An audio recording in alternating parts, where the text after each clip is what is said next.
5:1-18 Yohanes 5:1-18 Sesudah itu ada hari raya orang Yahudi, dan Yesus berangkat ke Yerusalem.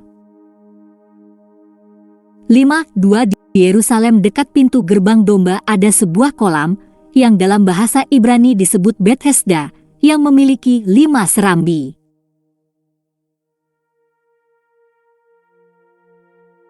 5:3 Di dalamnya terdapat banyak sekali orang sakit, buta, lumpuh atau lumpuh, menunggu pergerakan air. 5:4 Karena kadang-kadang malaikat Tuhan turun ke kolam itu dan mengaduk-aduk airnya.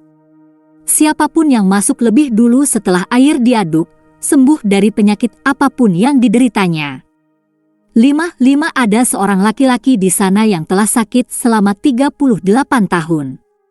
5:6 Ketika Yesus melihat dia terbaring di sana dan mengetahui bahwa dia sudah lama sakit, bertanya kepadanya, "Apakah kamu ingin sembuh?" 5:7 Orang sakit itu menjawabnya, "Tuhan, saya tidak punya siapa-siapa untuk memasukkan saya ke dalam tangki ketika air diaduk, tetapi saat saya pergi, yang lain turun sebelum saya."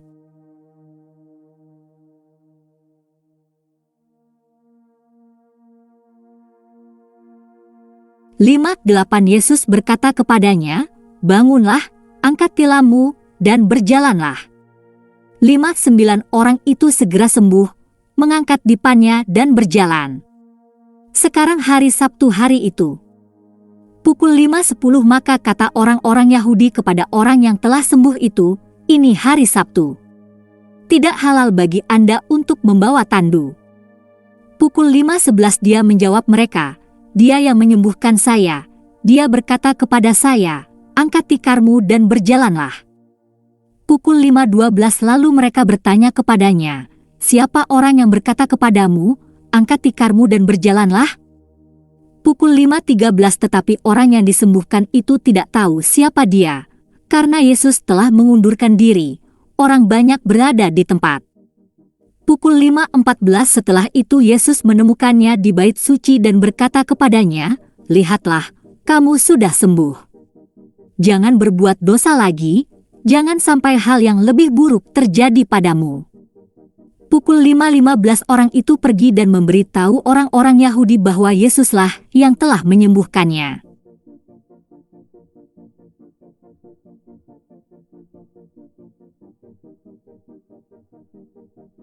Pukul 5:16 karena itu orang-orang Yahudi menganiaya Yesus dan berusaha membunuhnya, karena dia melakukan hal-hal ini pada hari Sabat. Pukul 5:17 tetapi Yesus menjawab mereka, "Bapakku masih bekerja, jadi aku juga bekerja."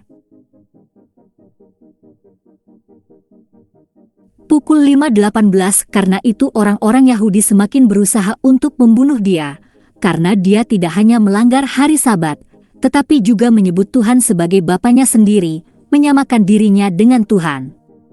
"Angkat tempat tidurmu dan berjalanlah." Pertanyaan diskusi Yohanes 5,7 Orang lumpuh itu berpikir bahwa ia harus basah untuk diselamatkan dari penyakitnya.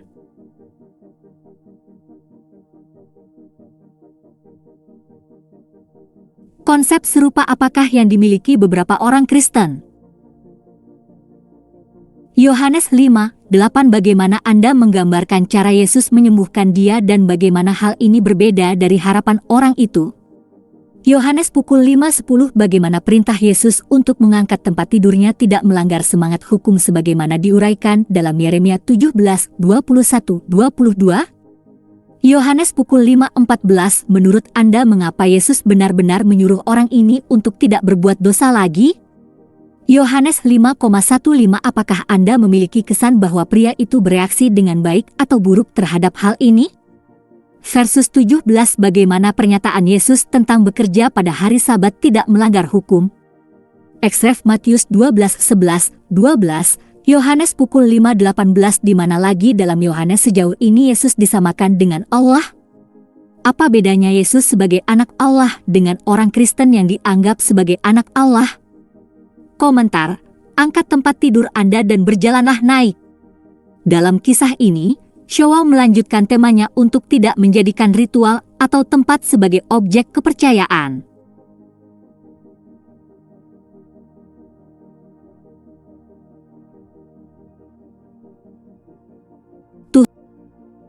berbelas kasih dan kadang-kadang akan melakukan keajaiban seperti yang dia lakukan secara berkala melalui malaikat kolam Bethesda. Tetapi seringkali yang bisa terjadi adalah bahwa hal-hal ini bisa menjadi objek iman.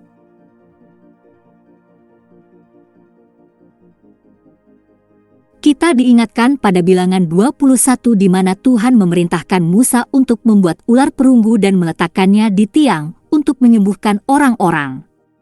Tapi berabad-abad kemudian itu menjadi berhala dan dengan demikian dihancurkan. Ada beberapa orang saat ini yang menganggap air baptisan air memiliki sifat magis yang dengannya regenerasi terjadi. Tetapi, daging melahirkan daging, tetapi roh melahirkan roh. Hal-hal materi seperti air tidak menyebabkan regenerasi spiritual. Seperti air dari kolam Bethesda, air baptisan air tidak boleh menjadi objek iman seolah-olah seseorang harus basah untuk diselamatkan. Pria ini diperintahkan untuk bangun bukannya turun. Patut dipuji bahwa orang lumpuh itu menaruh imannya pada persediaan ajaib dari Allah. Tapi, seperti bangsawan di pasal 4, dia menyadari bahwa hanya iman pada firman Tuhan yang menyembuhkan, terlepas dari masalah lokasi dan ritual.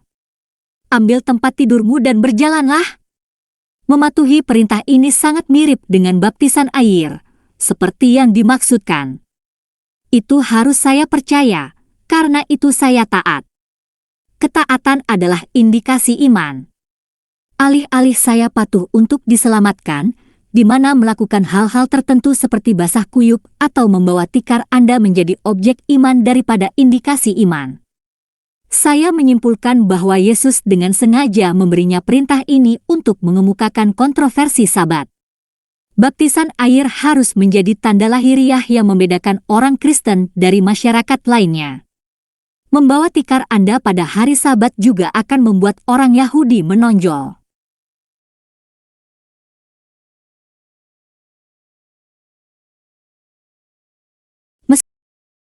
Meskipun tidak secara eksplisit dinyatakan dalam hukum, Tuhan menguraikan hukum melalui Nabi Yeremia dengan mengatakan, "Beginilah firman Tuhan, berhati-hatilah untuk tidak membawa beban pada hari Sabat atau membawanya melalui pintu gerbang Yerusalem.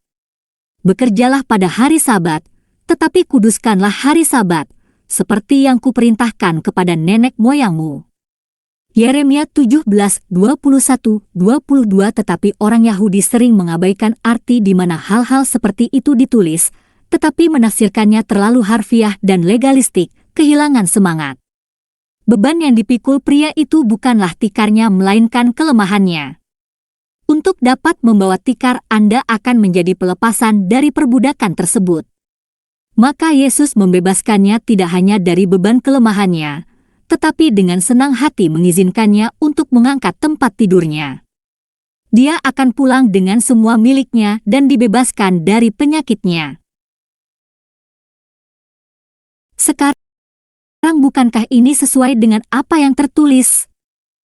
Tetapi para pemimpin agama yang tidak berperasaan semuanya terjebak dalam legalismenya. Di mana mereka saat air bergolak? Mengapa mereka bahkan tidak membantu pria ini ke dalam kolam? Dia tidak memiliki kerendahan hati untuk mengakui kemunafikannya yang mencolok, seperti yang terjadi pada banyak orang. Jangan berbuat dosa lagi. Berjalan menyiratkan gaya hidup tertentu. Gaya hidup berdosa hanya membawa kerusakan dan kematian. Menjadi lumpuh selama 38 tahun akan dianggap cukup buruk. Tapi itu tidak seberapa dibandingkan dengan efek dosa.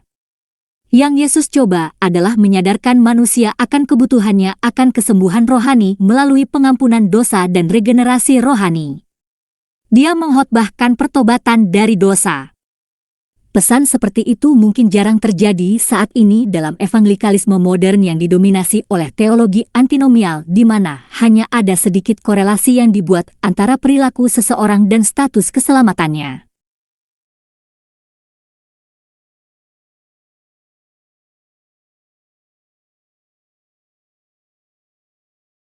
Dan beberapa orang Kristen mula-mula bahkan tertipu dalam hal ini kepada siapa Paulus menulis, Apakah kamu tidak tahu bahwa orang jahat tidak akan mewarisi kerajaan Allah? Jangan tertipu, baik percabulan, atau penyembah berhala, atau pezina, atau homoseksual, atau pencuri, atau serakah, atau pemabuk, atau fitnah maupun penipu tidak akan mendapat bagian dalam kerajaan Allah. 1 Kor 6:9-10 Yesus tidak memberitakan keselamatan oleh iman saat ini. Dia hanya berusaha mengembangkan keinsafan akan dosa untuk mempersiapkan seseorang mencari kasih karunia Allah. Apakah Anda mengenali penyakit rohani Anda dan ingin disembuhkan? Letakkan iman Anda pada firman Tuhan. Tetapi jika Anda pikir Anda baik-baik saja, maka berhentilah berbuat dosa atau menghadapi hukuman. Gaya hidup berdosa bukanlah ciri dari mereka yang lahir dari Allah, bukan karena usaha, tetapi karena sifat kelahiran kembali.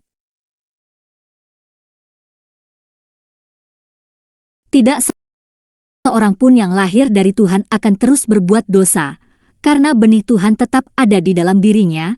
Dia tidak dapat terus berbuat dosa, karena dia lahir dari Tuhan. Jadi kita tahu siapa anak Tuhan dan siapa anak Tuhan. Adalah, barang siapa tidak melakukan apa yang benar bukanlah anak Allah, atau barang siapa tidak mengasihi saudaranya. 1 Yohanes 3:9-10 Orang itu pergi dan menceritakan tentang Yesus. Saya mendapat kesan bahwa ini dilakukan dengan cara Yudas. Dia mungkin dipermalukan oleh sindiran Yesus bahwa dia adalah orang berdosa dan disuruh untuk tidak berbuat dosa lagi. Penghinaan atas penderitaan fisik dapat mengembangkan kerendahan hati, tetapi juga dapat mengembangkan kepahitan jika seseorang sombong. Sangat terpuji bahwa Yesus bertemu dengannya di bait suci. Tetapi pria itu tampaknya tidak tahu berterima kasih, bahkan mungkin tidak mencari Tuhan untuk berterima kasih padanya dan hanya tertarik untuk menyalahkannya karena membawa tempat tidurnya pada hari Sabat.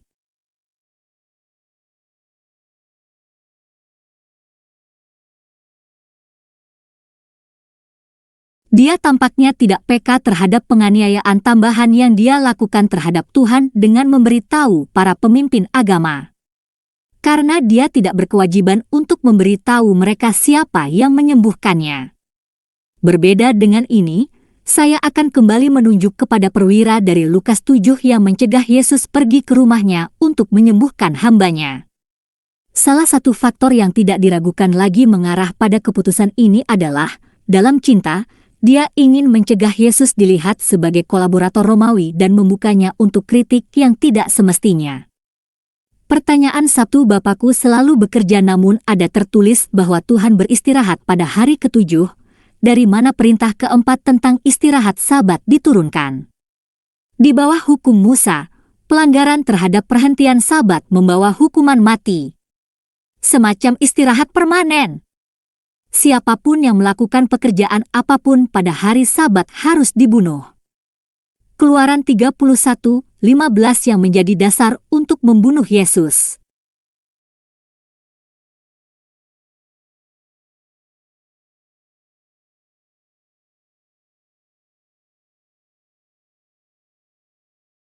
Tetapi sekali lagi orang Yahudi salah memahami semangat dari apa yang tertulis. Kita sekarang tahu bahwa Sabat adalah simbol perhentian yang kita miliki di dalam Kristus, yang diuraikan dalam Ibrani 4. Orang Yahudi harus mewakili simbol ini melalui hukum. Tetapi semangat hari Sabat adalah perhentian. Tuhan bekerja untuk memberi kita istirahat. Yesus menyembuhkan orang itu untuk memberinya kelegaan dari penderitaannya. Tetapi pekerjaan ini adalah untuk memberi istirahat kepada orang lain. Mari kita pertimbangkan, dengan analogi, kehidupan Kristiani. Ada tertulis bahwa, ketika seseorang bekerja, upahnya tidak diperhitungkan kepadanya sebagai hadiah, tetapi sebagai kewajiban. Tetapi bagi orang yang tidak bekerja, tetapi percaya kepada Tuhan yang membenarkan orang fasik, imannya diperhitungkan sebagai kebenaran. 4:5 Jadi keselamatan diberikan dengan cuma-cuma dan tidak diperoleh dengan perbuatan. Jika seseorang memandang bekerja sebagai kebutuhan untuk mendapatkan atau mempertahankan keselamatan, maka dia tidak bisa mengatakan bahwa dia telah memasuki perhentian Sabat Tuhan. Tetapi ada pekerjaan yang terkait dengan kehidupan Kristen. Kita bekerja untuk menyediakan istirahat bagi orang lain, sama seperti yang Tuhan telah lakukan dan seperti yang Tuhan lakukan melalui kita. Tetapi karya-karya semacam itu berada dalam kategori yang berbeda dari karya-karya tempat kita beristirahat. Secara praktis, bagaimana seharusnya orang Yahudi merepresentasikan simbolisme hari Sabat? Memberikan perhatian khusus kepada mereka yang membutuhkan, memberi mereka istirahat, meskipun itu berarti beberapa yang tidak terlalu membutuhkan harus bekerja.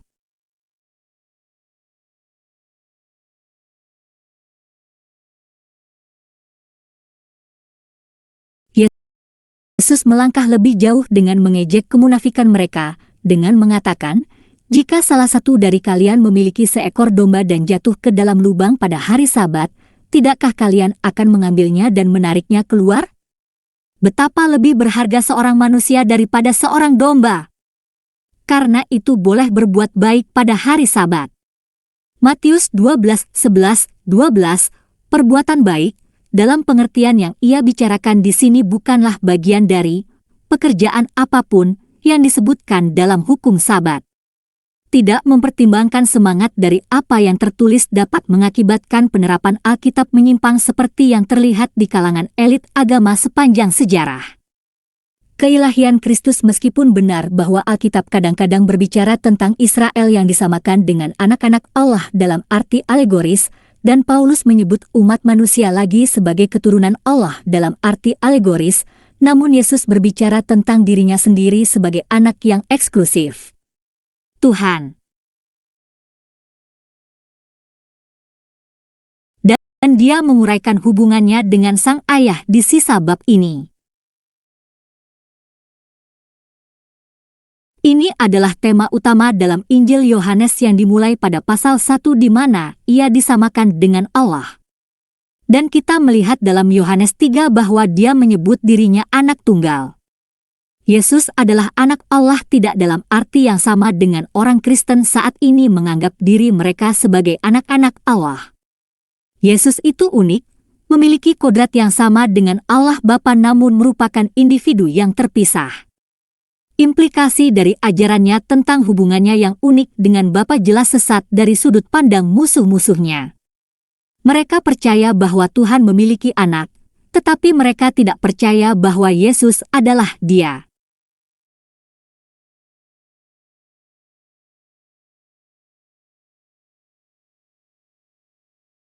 Kitab Amsal 34 mengatakan, "Siapakah yang naik ke surga dan turun?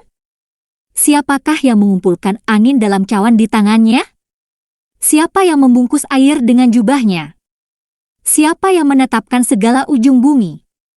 Siapakah namanya dan nama putramu? Katakan padaku jika kamu tahu." Apa yang tersembunyi di masa lalu kini terungkap. Hari ini kita tahu nama putranya.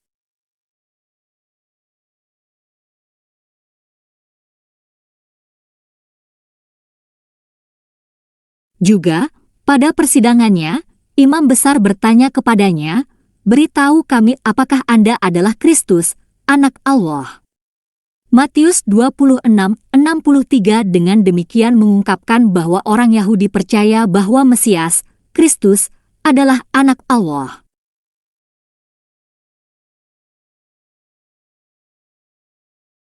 Dan kita melihat Natanael dari Yohanes pukul 1:49 berkata, "Engkau adalah anak Allah, kamu adalah Raja Israel." Sekali lagi mengungkapkan kepercayaan Yahudi bahwa Tuhan memiliki anak dan bahwa Dia adalah Raja Israel yang sejati.